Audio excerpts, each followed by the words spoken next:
Welcome back, Kawhi Leonard.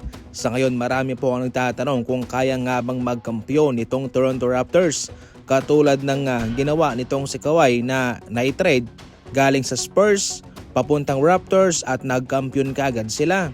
Ngayon mahirap pong sabihin dahil magkaiba na yung composition ng lineup. Syempre iba na rin ang estilo ng paglalaro ngayon. Noon yung starting lineup ng Raptors ay meron kang Kyle Lowry, si Danny Green, syempre si Kawhi, Pascal Siakam at si Marc Gasol.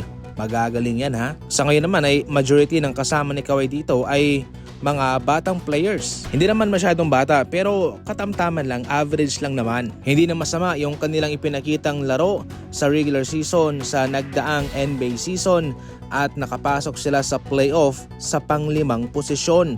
First time pong nangyari yon since 2022.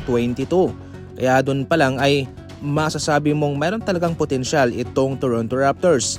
At ang pagpunta nitong si Kawhi ay lalo lamang pong nagpataas sa kanilang chance. Siyempre, kung okay lang ang lahat, walang masasaktan, ay mayroong legit na chance itong Raptors. Pero kung may injured itong si Kawhi na majority sa playoff, yun po ang nangyayari, naku, mahihirapan sila dyan. Kaya sa pangkabuuan mga idol, kung mayroon bang chance na magkampiyon o makapasok sa playoff, makalayo-layo, mayroon. Kung sakaling healthy lang si Kawhi. Pero kung sakaling na-injured siya, posible pa rin naman sila makapasok. Pero most likely, first round exit itong Toronto Raptors.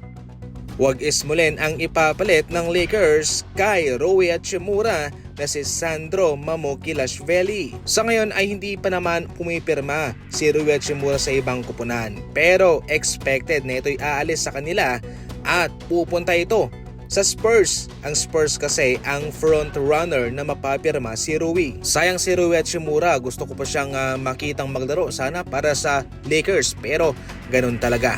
Ngayon ating pag-uusapan itong si Sandro Mamukelashvili. Hindi rin po basta-basta ang player na ito galing sa Toronto Raptors. Alam nyo ba na stretch big man itong si Sandro mga idol?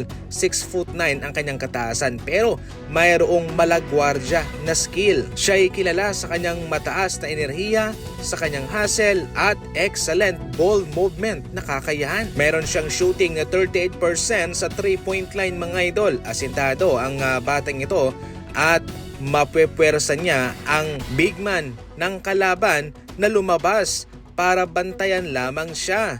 Hindi rin po siya magpapahuli sa pag-atake sa pinta sapagkat meron din siyang amazing na footwork mga idol. Spot up shooter at kilala din siya sa kanyang floater, especially sa mga close out na. Sa pangkabuuan, okay naman itong si Sandro Mamukelashvili. Pero meron siyang limitasyon sa kanyang depensa. Hindi siya manong nakaka-shot block mga idol at nahihirapan siya sa mga big man na mas malaki sa kanya. Pero sa pangkabuuan ay okay naman siya para sa Los Angeles Lakers bilang pamalit kay Rui Hachimura.